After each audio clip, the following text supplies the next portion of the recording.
Okay, I've got 5:30. Okay, so welcome to our Committee of Adjustments meeting down in Strathroy. The municipality of Strathroy-Caradoc acknowledges that it's located on Treaty 21 territory, and we are thankful to the generations of people who have taken care of this land, including the Chippewas of the Thames First Nation, the Munsee Delaware First Nation, and the Oneida Nation of the Thames. For roll call, I'll go to Sasha.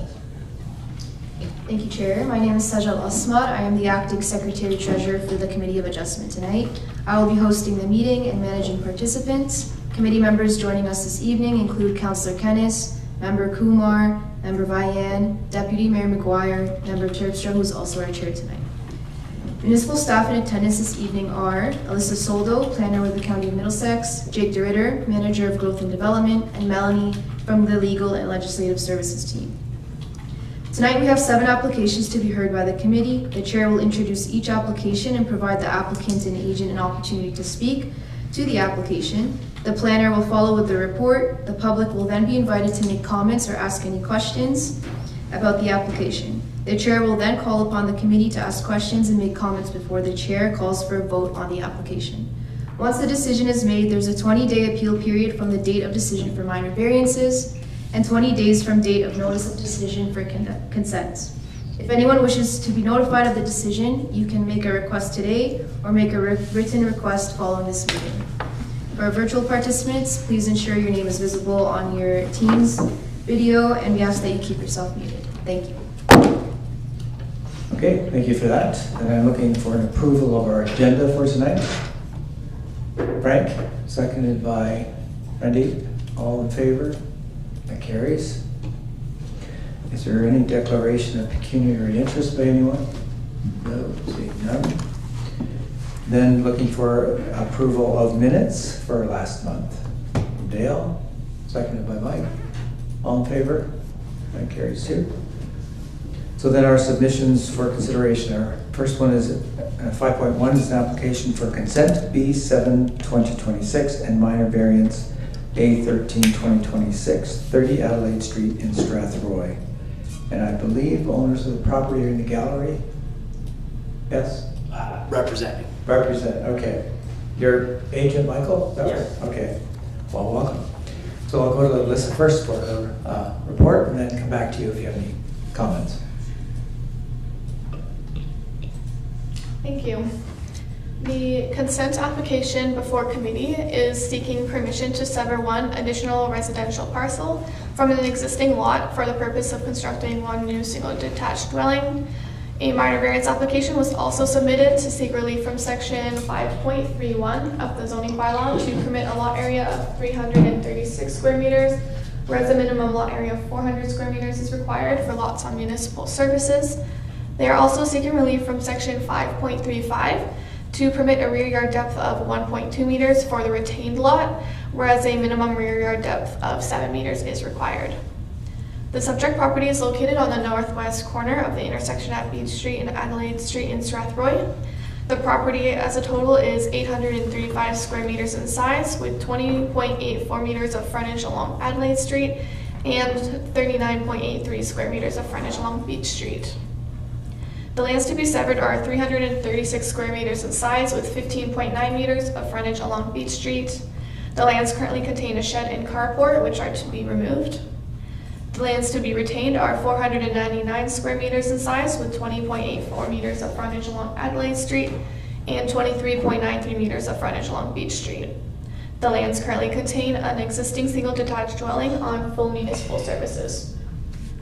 No comments were provided by the public prior to the development of this report.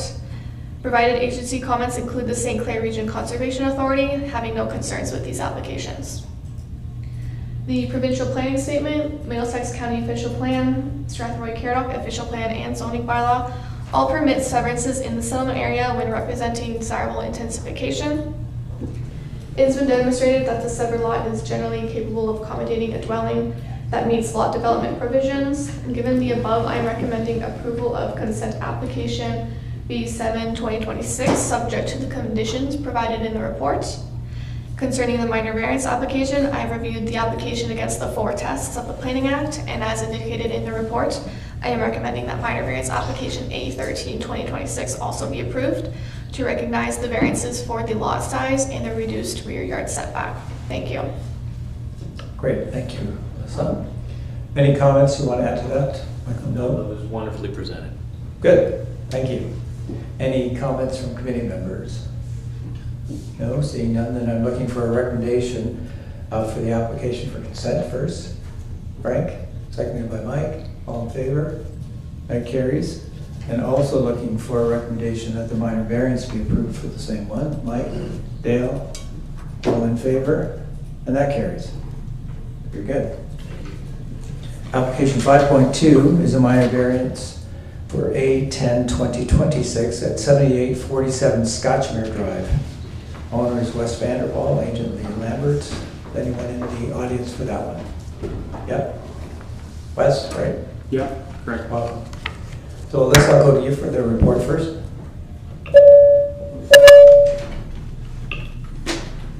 Thank you. The minor variance application before committee is seeking relief from section 18.34 of the zoning bylaw to permit a minimum interior side yard setback of 10.3 meters, whereas a minimum interior side yard setback of 15 meters is required. The application will facilitate the construction of a 21.8 square meter agricultural building on the subject property. The subject property is located on the southeast side of Scotchmere Drive, southwest of the intersection at Scotchmere Drive and Adelaide Road. The property is approximately 4.87 hectares in size with 154 meters of frontage. The property contains a garden center, greenhouses, and agricultural storage buildings, and is connected to private services. No comments were provided by the public prior to the preparation of this report. The St. Clair Region Conservation Authority commented that they have no concerns with the proposed minor variance. I have reviewed the application against the 4 tests of the Planning Act, and as indicated in the report, it's staff's opinion that the application does meet those 4 tests. And as such, I am recommending that minor variance application A10 2026 be approved. Thank you. Good, thank you, Alyssa. Wes, do you have anything to add? Or? No. You're good? It's great, yeah, perfect. Okay, committee members, any questions, comments? Seeing none, then I'm looking for a recommendation for approval. Dale, supported by Mike. All in favor? That carries. The next one then is 5.3. It's an application for minor variance A11 2026. It's 2414 Wellington Street. Strathroy. Wellington Street. Mount Bridges? Yep, okay. And Alyssa, I'll go to you for the report. Thank you. This minor variance application is seeking relief from section 4.21C to permit an accessory structure in the front yard that is set back 1.57 meters from the front lot line, whereas accessory structures are not permitted to be located in the front yard or exterior side yard. The application will facilitate the construction of a 22.3 square meter shed in the front yard of the subject property. The subject property is located on the northeast side of the intersection at Wellington Street and King Street in Mount Bridges. The property is approximately 974.93 square meters in size, with 25.55 meters of frontage along King Street and 39.6 meters of frontage along Wellington Street. The property contains a single detached dwelling on municipal water and a private septic system, a pool shed, and an in-ground pool. No comments were provided by the public or agencies prior to the preparation of this report. I reviewed the application against the 4 tests of the Planning Act, and as indicated in the report, it's staff's opinion that this application does meet those 4 tests. As such, I'm recommending that minor variance application A11 2026 be approved. Thank you. 974.93 square meters in size with 25 point. That was interesting. Bit of an echo. Okay. Any comments on that? Is anyone from the audience about this property? No? Seeing none, no. So comments from committee members? Seeing none, then I'm looking for a recommendation of approval. Dale, supported by Frank. All in favor? And that carries.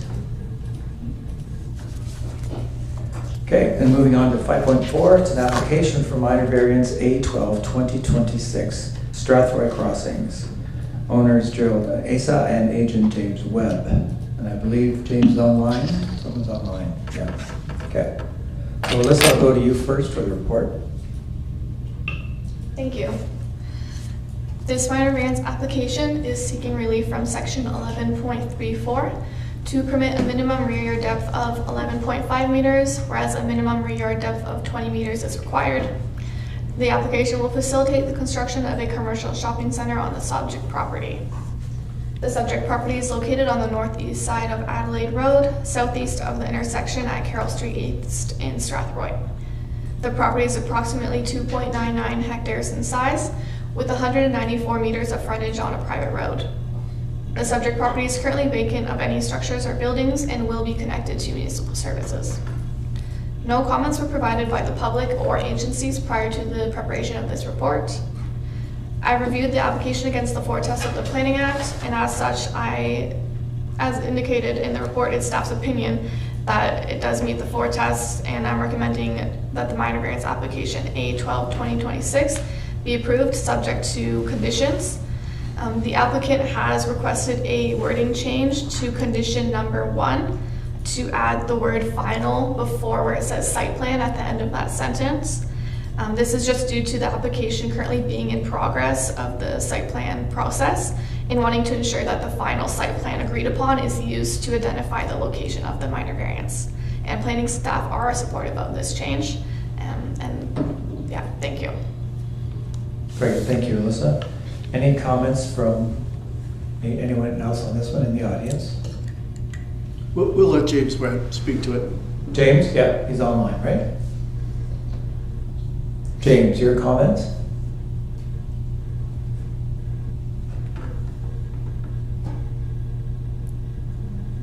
I think he's muted. Yeah. James, I think you're muted. I don't think.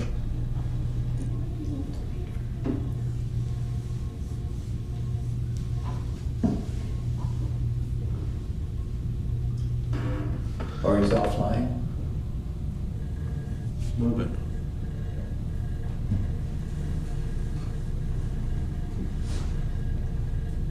James, I'm going to ask you again if you can hear us.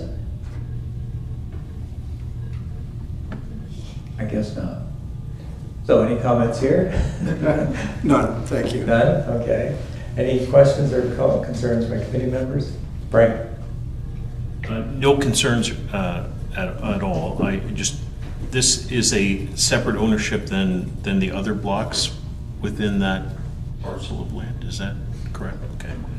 And we've never done any, I can't recall seeing any previous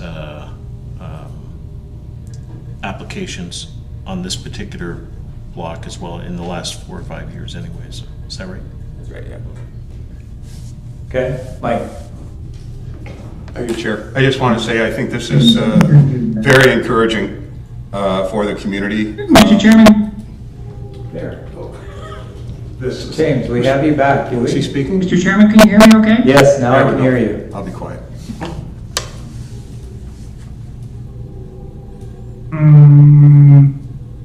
Yes, I can hear you. Can Sound is not working. Oh, Hello, Mr. Chairman, can you hear me okay? we can. How do we say yes? Otherwise, I don't think you can hear us. We can hear you. Yes.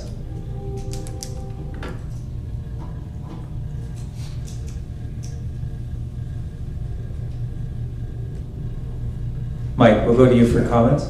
Thank you. I just want to say, I mean, it's very encouraging for the community. It's a great project. It's going to fit well in that commercial area. And with the 2 conditions, I think they will satisfy the needs for noise in regards to the nearby residential. So I'd be happy to move that this minor variance be For whatever accepted reason. pursuant to Mr. those Chairman, can you 2. hear me now? I seem to be having I think problems that'll with the audio. I satisfy can him see if we need myself to on the talk. screen, but I'm I'll move not it. hearing any commentary from committee. Yes, we are now. We can hear you. Can you hear us though? Yeah.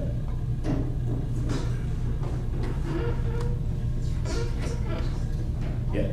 So We got a motion Well, to support? Mr. Chairman, I've now got a backup speaker, so my comments will be very brief if you can in fact hear me. Okay, I apologize for the technology error. It's likely on this end, but quickly just wanted to introduce, if I could, Mr. Geraldesa and Jason are in attendance today. They are the ownership group and the developers of the site and did want to be in attendance today. Show their faces in the community as a very successful, well-renowned development company that is looking forward to seeing this project come forward in your municipality. We reviewed the application, and as you heard from your planner, it's a relatively straightforward variance. It does have the full support of staff, and subject to the one minor modification that you heard, we respectfully request your approval. okay, so we're gonna go back to, we've got motion to support. That's my motion. Supported by Frank, all in favor? And that carries. Thank you. Thank you. Thank you. Thank you, gentlemen. Let's try that again. Can you hear me okay? We can. It's gonna be a long meeting. You got it. Okay, so then we're moving on to the next one. This is application 5.5, right? Number 5.5, application for minor variance at 145 Beach Street here in Strathroy. Owner Alyssa Rose Jackson and agent Lakoa Alsakawat, online, I believe. Right? And Rose is in the audience? No. Okay, Alyssa, I'll go to you for the report on that one. Thank you. The minor variance application is seeking relief from section 22.34 to permit a minimum side yard width of 1.5 meters, whereas 3 meters is required. The applicant is also seeking relief from section 22.37 to permit a maximum lot coverage of 38, whereas a maximum lot coverage of 35 is permitted. The application will facilitate the addition of a 29 square meter playroom on the northwest corner of the existing building on the property. The subject property is located on the northwest side of Beach Street, northeast of McKellar Street in Strathroy. The property is approximately 1,015.9 square meters in size, with 25.6 meters of frontage along Beach Street.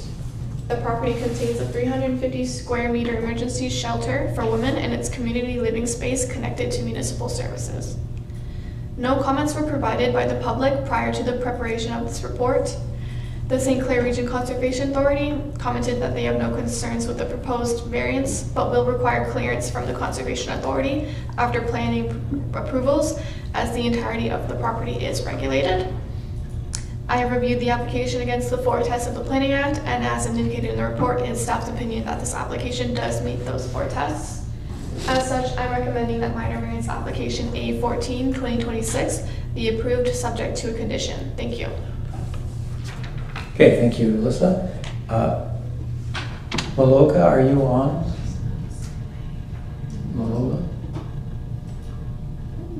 Don't think so. Any comments or questions from committee members? Seeing none. I'm looking for a recommendation for that one. Dale, and seconded by Randeep. All in favor? And that carries. So application 5.6 is an application for consent B5 2026 9334 Glendon Drive, Strathroy. Owner Anita Hassan and agent Sandy Dobbin. I believe someone's in the audience for that one. Good. Okay, Alyssa, if I can go to you first for the report. Thank you. This application before committee is to execute a surplus farm dwelling severance. The owner is proposing to retain the larger farm parcel and to sever the residential lot. The subject property is located on the northwest side of Glendon Drive, northeast of the Highway 402 access. The property as a whole is approximately 20 hectares in size, with 301 meters of frontage, containing an existing single detached dwelling on private services and 3 accessory structures, being a shed, a shop, and a bunkie. The lot to be severed, it's approximately 4.4 hectares in size, with 113 meters of frontage along Glendon Drive, containing the existing dwelling and 2 accessory structures. The lot to be retained is approximately 32.3 hectares in size, with 240 meters of frontage along Glendon Drive, containing lands for agricultural crop production, woodland areas, and an existing accessory structure.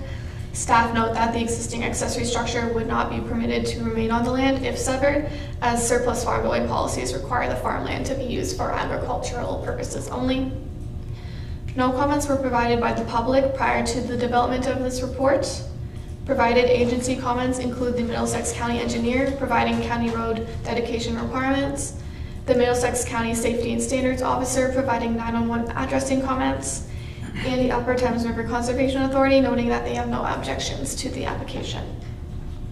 As noted in the report, this application does not satisfy the requirements of the Planning Act, is not consistent with the provincial planning statement, does not conform to the official plans of both Middlesex County and the municipality of Strathroy-Caradoc, and does not represent sound land use planning. Staff do not believe that the proposal is limited to the minimum size needed to accommodate the residential use and its private services. Further is the position of staff that surplus dwelling lots should be kept to less than 1 hectare in size to ensure that they are subject to the maximum accessory building size provisions and other provisions that are appropriate for rural residential lots in the A2 zone. Given the above and within my report, I am recommending denial of consent application B5 2026. Thank you. Thank you, Alyssa. Any comments from the owners of the property? Now's your chance. Thank you. Thank you. I'm Sandy Dobbin, and I'm acting on behalf of Anita in this application. And I thank you for your time. This application came about through a revisal of the previous application we had, which was about a lot addition, where we were basically adding the farmlands from what we thought was this lot to the other lot. We were here in April, and I appreciate your time at that point. Those two lots, for all intents and purposes, appear to be two separate lots. The county mapping shows them as such. There's 2 roll numbers, 2 tax bills, and so on. Once we started to review the comments from Ms. Soldo, following the committee meeting, we talked to the lawyer, and the lawyer did some background work, and detected that, in fact, there was one lot. The lot had been severed immediately prior to acquisition by the Hassens. Therefore, we revised the application to reflect simply a surplus dwelling application in order to, again, basically reflect exactly what we had in the last application. Following review of her staff report, it became apparent that the biggest catch here is the size of the retained residential lot, or severed, depending on how we look at it.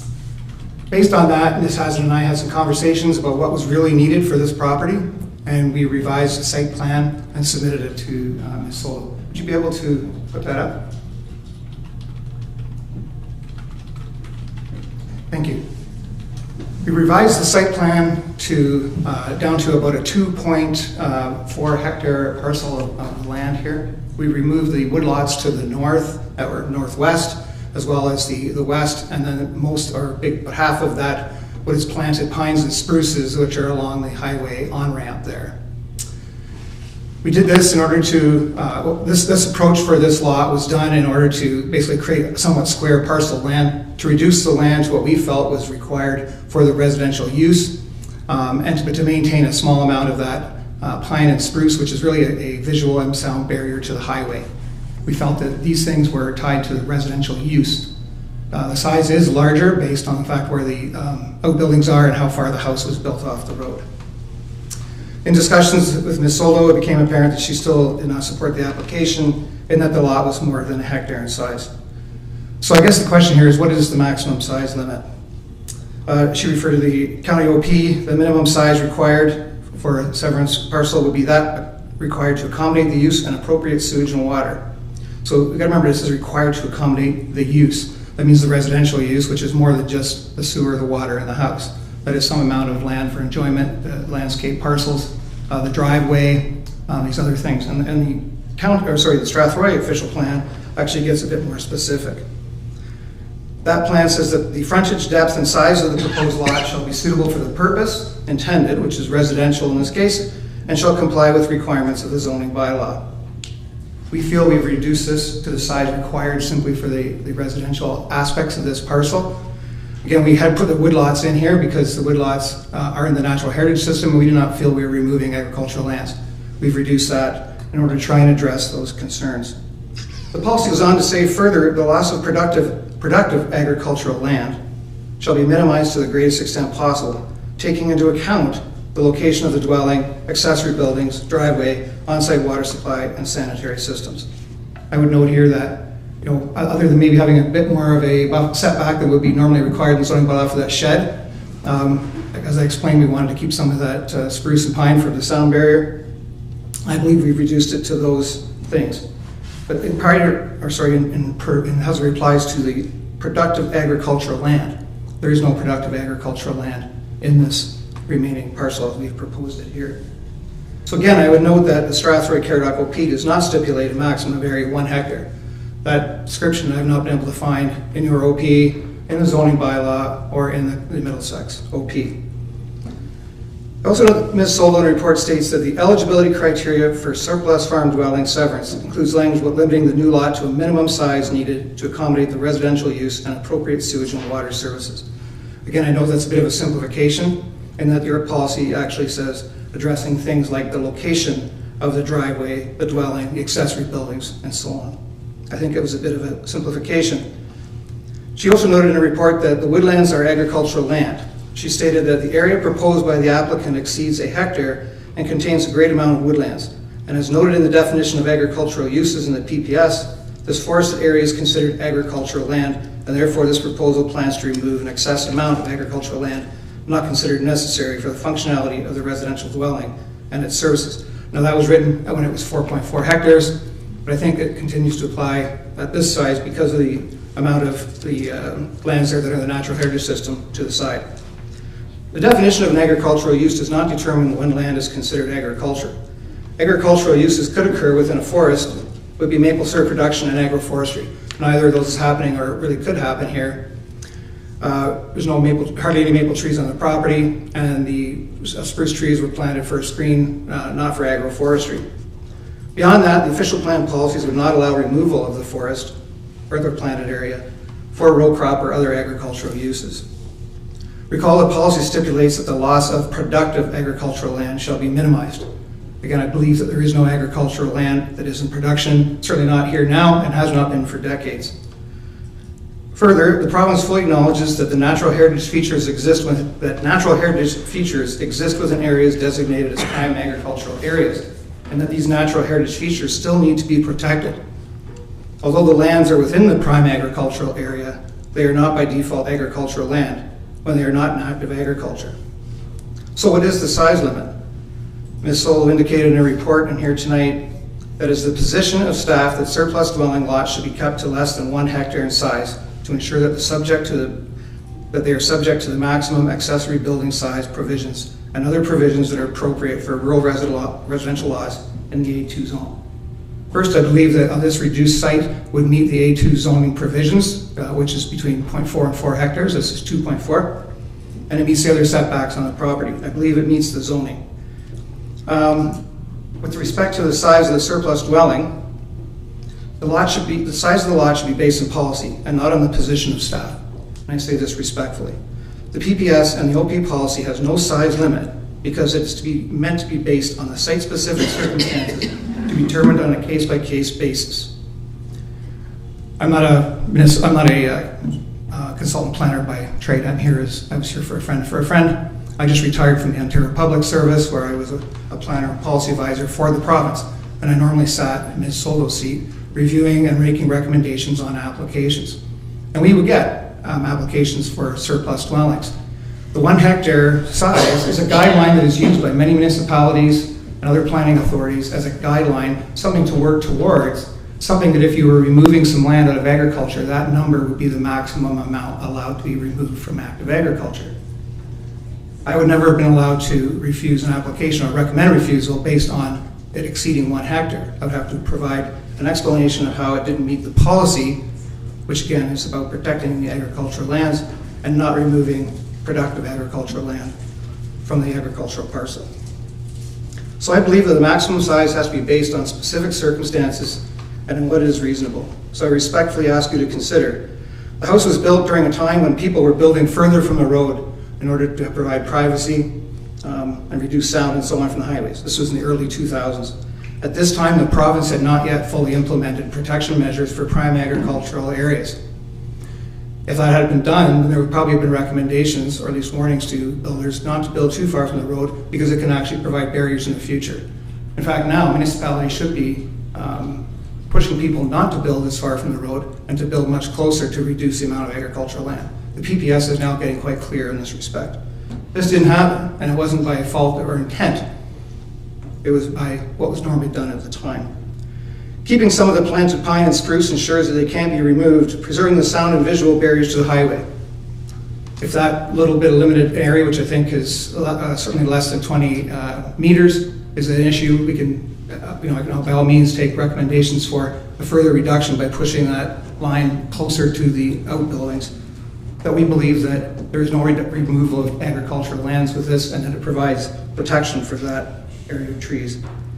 None of the area proposed in the revised site plan for the surplus dwelling has been an agricultural, or productive agricultural activity in many decades. And finally, I would just reiterate, the maximum 1 hectare size is not something that is etched in policy. It is a guideline.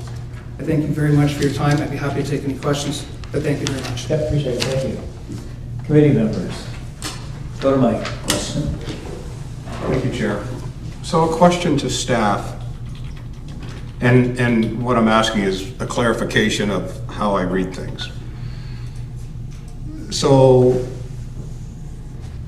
our presentation has lots to say about the size of this surplus farm dwelling, but in order for it to be a surplus farm dwelling, it would appear in both the PPS and the county official plan that it has to have first a farm consolidation. We're going to join 2 farms together. Each farm has a residence on it. They now become 1 farm. The 1 residence can be cut off as a surplus farm dwelling. We've done that a number of times at committee. But we have to have a farm consolidation in order to start the process. Am I correct on that? Correct. There are rules in terms of having to have kind of your main home elsewhere and owning multiple farm parcels.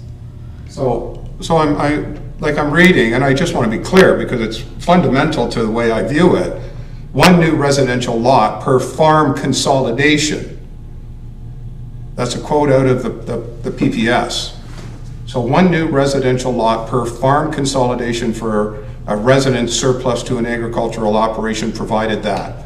And then, the minimum lot size, which we've heard lots about. That's out of the PPS. And out of the Middlesex County official plan, it states in section 4.5.3.4 that consents to sever a residence surplus to a farm operation as a result of a farm consolidation may be permitted. And then there's some stuff, but we do not have a farm consolidation in this proposal, do we? Through the chair, the applicant, in the part of the application that had to do with the surplus farm dwelling severance, they did note a second farm parcel that the owner does own in Lambton County. You're going to have to repeat that. My question is simple. Do we have a farm consolidation? Are we consolidating 2 pieces of farmland into 1, creating a surplus farm dwelling? Through the chair, the farm parcels don't need to be side by side to do the farm consolidation. It's more so you just need to own multiple farm parcels and own more than 1 house as a result of owning those lots. So is that occurring in this situation? So it is occurring in this situation. Yes. So then, and I'm sorry if I'm taking too long, but it's just fundamental to my thinking. So this is a farm consolidation, even though the farms aren't touching each other. And therefore, what we're down to is the size of the lot. Correct. Just strictly the size of the lot. Okay. That's fine. That's what I needed to hear. Right, yeah, you had a question as well? So I guess following up on that, so with the proposal being made by the applicants to reduce the size of the lot to what's being shown up there, where does that leave us? in terms of are we within a reasonable number for a surplus dwelling severance? Through the chair, the new proposal that's up on the screen is still about 2.4 hectares. Typically, depending on the situation, but most of them have been closer to or under that 1 hectare. I believe the last one we did that was above 1 hectare was in 2024, and that was 1.4 hectares. So this is, I mean, different situations, but it's still, from planning's perspective, not really meeting that policy in terms of the minimum size required. Even though it is being reduced, there's still some room that could be determined to be remaining with the agricultural land. Just to follow up on that, even there, I mean, almost halfway up on the bottom of the red line, it's almost a natural, if there's such a term, a natural border there, because the 401 or 402 on-ramp is the end of the property there as well. So really it's just that top of the bottom, I guess, if that makes sense, corner where I suppose anything really could be done to make it any smaller. I again have an appreciation of not taking farmland out of production, but I really, as the applicant has said, really we're not taking farmland out of production, and a lot of the excess land that's there is forested, which won't be farmed anyway. So yeah, I agree it's more than the normal size for severance, but yeah, honestly, I could actually go for it. So I'd second that. yeah. Okay, so I do have a motion that you want to approve it. I'm not sure if we can do that. I'm not sure what, is this a situation where we defer again and have the conditions for a severance put together for the next meeting? Or we sort of anticipated that maybe this would happen. So Alyssa's got some other conditions that would be added to this. okay. Should we approve this size as presented? Okay. And that's the proposal that's up there. Okay. Yep, so through you, Chair. We've already been provided conditions at the other meeting, even though they were for the lot conveyance or the minor boundary adjustment. So I was able to take those conditions and make a couple minor changes to them. I would just want to note 3 of those, the bigger changes, to you now, so you have a good understanding. And these are your standard surplus farm dwelling severance conditions. So I'm not sure if you have your conditions pulled up, but number 4 had to do with that bunkie or the accessory building that's on the farmland. The original condition noted that it could either be removed or it could be changed to be the principal residential use on the property. In terms of the surplus farm dwelling severance policies, that land would have to be rezoned to A3 and would not permit that sort of structure. So condition number 4 would be amended to only ask that the accessory building be removed and demolished from the site. So that's the first main change. The second main change would be condition number 11, which had to do with the lands being conveyed and merged. Again, that was original to the first application we saw, and that's no longer applying. So we would ask that condition 11 be removed. And the last one, this one just got missed, the county road dedication requirements. That would just be added as the last condition there, number 14. And then there's just a couple administrative corrections in terms of what's being referred to as conveyed versus retained land in there. And those are the changes made to the conditions memo. Okay. Any questions or comments? I'm good with that. Okay. To make the motion to provide that consent or approve that consent At application. this 2.4 hectare, right? Okay, and supported by Mike? Supported. All in favor? Carries. Thank you. Thank you. Thank you. Yes, thanks for your comments, appreciate that. Thank you. Number 6, announcements or inquiries by members. Any? None? And you see the schedule of our next meeting. July 2nd is our next meeting.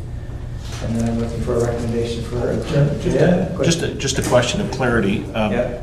How long does this committee stay constituted as it is with the current membership? Because we were talking about that before the meeting, and not really sure if that ends in August when the nomination period is over, or do we carry through until election time in like the October meeting still would October's the answer. the October meeting. Okay, thank you. Yeah. Okay, so thanks for that. So then I'm looking for a recommendation for adjournment. Frank, Randeep, all in favor, and we're adjourned.